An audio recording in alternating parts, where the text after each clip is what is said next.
There comes a moment when you're out with a woman, whether she's someone you know well or someone you're just dating, and it's not a conscious thought, but more like tuning into a vibe she's picked up. You find yourself wondering, am I taking the lead here, or is she leading the way? Because let's be realistic, what really attracts a woman is being with a strong, assertive, and masculine man.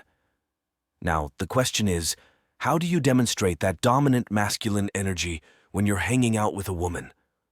I want to share with you 5 ways and 5 qualities to really show that dominant energy. Because let's be honest, this is one of the most attractive things you can put forward to a woman. Now, when I'm chatting with my friends or explaining this concept to someone who may not fully grasp it yet, here's the thing. Being masculine isn't about fitting into some alpha mold. It's not just about looking tough like a bodybuilder or something. I get it, it can be confusing. I was confused when I first heard it, and from the feedback I've received, many guys are in the same boat, especially when they see guys who may have softer facial features being labeled as betas instead of alphas. But here's the real deal. I've seen plenty of guys who look all tough with tattoos and whatnot but crumble when they're with a woman, like they turn into little boys crying over spilled beers. So being masculine isn't just about looks, it's about what you project. It's especially about the mindset you bring to the table when dealing with women. Now, to really clarify this point and paint a clear picture, there's one more thing I always talk about. Think of it like this. Imagine 2 animals, a kitten and a tiger. Ever wondered why the tiger commands more respect? It's pretty simple. It's much harder to tame a tiger, and it's even harder to control it. Now, let's relate this to women. They're not looking for a kitten that's easily controlled. They want the challenge of taming a tiger. So the question is, how do you become that tiger when you're around women? We're diving into 5 tactics and 5 mindsets to work on for that. But hey, these mindsets are solid, not just for your flirting game, but also in professional settings. These mindsets exude the strong, masculine vibe that everyone respects. Let's talk about something very important from the first feature, the willingness to walk away. I always say you need to demonstrate that you're willing to walk away. This is a little trick we used with my buddies back in college. We'd throw parties at our place, and there was this move we called the fadeaway. Here's the deal. If we were chatting up a girl we liked at a party and things were going well, after a while we'd deliberately start to pull back from the conversation. We noticed that when we did this, our chances of piquing her interest skyrocketed. Most guys do the opposite, you know. They start talking, things are going well, and they feel like they need to keep it going. If she pulls away, they panic, fearing they've lost her interest. But what we discovered was that less is more. If you start to pull back and say something like, "Hey, I need to catch up with a few buddies, catch you later," and then reconnect with her later, it's like magic. Suddenly she's all over you. So, the concept of showing that you're ready to walk away is crucial when you're playing the flirting game. Now let's talk about the second thing I want to address, which is closely related to the first, setting boundaries. So what are boundaries? They're like internal and external rules you set for yourself. Let me break it down for you. For example, a woman might have a boundary about not getting too close on the first date, and you should respect that. But here's the interesting part. When she sets that boundary, you actually gain more respect for her. She becomes more attractive because she's not just yielding to whatever, right? She has a strong boundary. Now, as men, whether it's in our relationships with women or just in life in general, we want to roll with someone who has a similar vibe, someone who's decisive in their dealings. Let me give you an example. My phone stays in Do Not Disturb mode all day because I write in this area and prepare videos like this. Getting a message or a call disrupts my focus, you know. So, I've set this boundary. Now, a typical nice guy in this scenario would do what? He'd keep his phone in Do Not Disturb mode, fearing he'll miss her messages, right? But what's the attractive masculine move? It's simply laying it out flat. Hey, my phone stays in Do Not Disturb mode. I usually check it during lunch, and I'll get back to you if I need to. Just so you know, I don't respond to anyone during the day, and that includes you. There, you've made your point clear. You're not afraid to stand up for what you want. You're not okay with bending over backward to accommodate her. What you're showing is that you're ready to walk away. Many guys have been in situations where they're trying to make plans with me, and they cancel, or they never give a clear answer, always playing it cool. Isn't that annoying? But here's the deal. You need to show that desire to pull back. Now, you might say, this isn't a shady move. What you're doing is being direct. You're saying, look, I'm not sure if this is going to work out, but it was nice hanging out. And you actually walk away. Now, at this point, one of two things will happen. Either she'll say, fine, whatever, and you'll have tricked yourself into thinking you dodged a bullet, or she'll think, wow, this guy doesn't just bend over backward like everyone else. And guess what? She might start chasing after you. The key is always to show that you're ready to walk away. Because based solely on attractiveness, it's not just about dispersing and not changing your mind, right? There's a strong boundary there.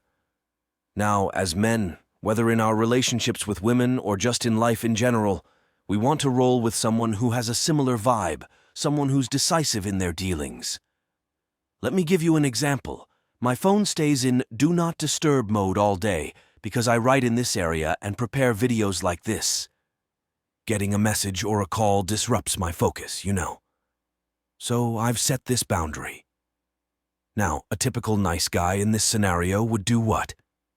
He'd keep his phone in Do Not Disturb mode, fearing he'll miss her messages, right? But what's the attractive masculine move? It's simply laying it out flat. Hey, my phone stays in Do Not Disturb mode. I usually check it during lunch, and I'll get back to you if I need to. Just so you know, I don't respond to anyone during the day, and that includes you. There, you've made your point clear. You're not afraid to stand up for what you want. You're not okay with bending over backward to accommodate her. What you're showing is that you're ready to walk away. Many guys have been in situations where they're trying to make plans with me, and they cancel, or they never give a clear answer, always playing it cool. Isn't that annoying? But here's the deal. You need to show that desire to pull back. Now, you might say, this isn't a shady move. What you're doing is being direct. You're saying, look, I'm not sure if this is going to work out, but it was nice hanging out. And you actually walk away. Now, at this point, one of two things will happen. Either she'll say, fine, whatever, and you'll have tricked yourself into thinking you dodged a bullet, or she'll think, wow, this guy doesn't just bend over backward like everyone else. And guess what? She might start chasing after you. The key is always to show that you're ready to walk away. Let's move on. She was about to take off her shoes. At first, a woman would get a little nervous and think, should I let him take his shoes off? But then she started setting boundaries, and guess what happened? Actually, women prefer to cut things short if you have more dates scheduled, instead of prolonging the interaction to gain more time. Hey, I need to get up early tomorrow, so we should end this tonight, you can say. The important thing is to establish these boundaries. Let's think about dealing with mothers. I always say that dealing with mothers can be one of the most attractive experiences. They have boundaries. They have commitments to their children. I've seen guys chase after mothers. This woman may have boundaries for everyone, but she won't push those boundaries for a new guy, and that increases their attractiveness. Similar situations need to happen. I have friends who are into golf, and every Sunday they spend the day golfing with their team. Now, when they start dating someone, you can bet they'll try to see if they're willing to sacrifice their golf day for something else. Hey, my friend has an event this Sunday. You should come. Or, I'm thinking about skipping golf to attend my cousin's party or picnic. Are you okay with that? They want to see if you're willing to give up your golf day, which shows that they're really into you. At first, it might seem cool, but deep down you're thinking, I've tamed this guy a bit easier than I thought. Remember, you really tame him. Music be smoky. I always say that the most attractive word you can say to a woman is no. I emphasize it again. The most attractive word you can say to a woman is no. I've seen it played with men, and a great way to meet a group of young women. Do you know Ali? There was a guy named Ali who had a reputation, right? You can switch shifts, can't you? Let's say he was scheduled for Friday night, but I wanted it canceled. I could ask a colleague to take care of it for me. Now, the girls knew that Ali couldn't say no. They'd go up to him, flirt a little, and say, "Hey, it's New Year's Eve and I need to work. Can you cover for me?" And here's how Ali would respond. "Oh, it's New Year's Eve. I've got plans, but with a touch and a request, I'll eventually sign up for the shift." He thought he was scoring points, but in reality, not so much. Now, if a girl came to me with the same eagerness, I'd tell her to get lost. "Do you think I'll work for you on New Year's Eve?" And quite funny, even though I said no, they would respect me more.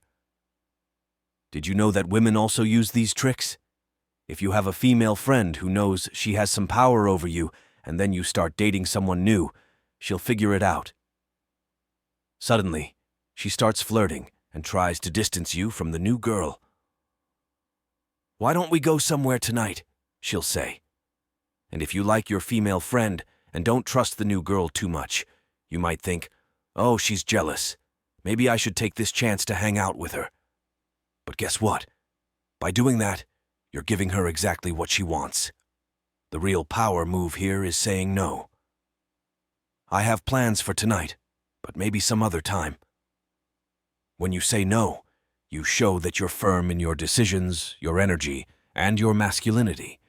No batting of eyelashes will change your mind. That's where real power lies. This is also related to kindness, did you know? Imagine you're on a date with a new girl and she says, "Oh, I need to go do something. Can you hold my bag for a second?"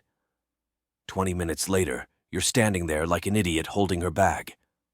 Check reality and say, "Hey, I'm not going to hold your bag. I'd like to continue our conversation when you get back, but I don't play bag boy." They'll respect you more for it. I always think of it like, would you do this for your friends? Would you hold a beer for a buddy all night? If you wouldn't, why would you do it for a girl? If a cute girl asks you the same thing and you say, "Of course," you're stuck holding her umbrella all night. Congratulations, you've just been easily tamed. In conclusion, be ready to say no. Let's move on to the first thing I'll tackle, which is approval honesty. Yes, approval honesty, that could be its name. What I mean is, never use approval as a tactic. You shouldn't use approval to fit in. In a smooth conversation when everything's going well and you're both vibing, it might feel great to say, "Oh my God, that's so cool." You're in the zone. But then things take a turn. You start getting to know each other, and in an effort to increase attraction from the start, you start showering her with approval. In reality, you're showing her that you're easily tamed. "Oh, that's so nice of you to say." Or, "Yes, I love those shoes." Stop jumping on every word. Pull back. Be calm.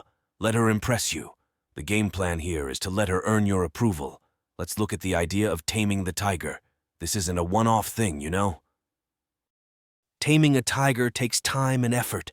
The more you add, the more respect you'll get as a man. Based on this, here's a tip. Always present yourself in a conversation as if the topic has shifted to your friend's story. You imagine, "My ex used to annoy me. He'd always be stuck watching football on Sundays, and I never had any time." Now, there's always a guy who tries to qualify himself and says, "Oh, I'd never do that. My ex used to watch this show, and it really annoyed me." The problem is, when you do this, you diminish your value in her eyes. You tend to do it in various ways, like always agreeing with what she says or preparing a great work schedule for yourself. Why bring that into it? Because it makes you seem low value in her eyes. The truth is, being a man means letting her conform to your expectations. I don't want someone to cancel their plans for me. I want someone with boundaries who can say no and won't act like a pushover. This isn't about domination. It's about mutual respect. One of the pieces of advice I'll give to men is this. Don't disqualify yourself. This may seem like a tactic, and sometimes it is, but it's also something I do. Imagine a woman talking about a completely feminist topic, equality in the workplace, and all that. And maybe that's not your style. Just say, "Look, I'm old-fashioned. I want a wife who will make dinner for me when I come home and give me a foot massage. If that's not your scene, let's call it a day." Because when you do that, you make yourself more interesting to her. Why? Because you're not desperately seeking her approval, you're not afraid of losing her, you're not agreeing with everything she says, and you're not constantly qualifying yourself. If you've learned something new from this video, hit like and share the knowledge with your single friends. Because let's face it, being a man isn't about playing the tough guy role, it's about what's going on inside you. Also, subscribe and turn on notifications, and let me know in the comments if you want more of this.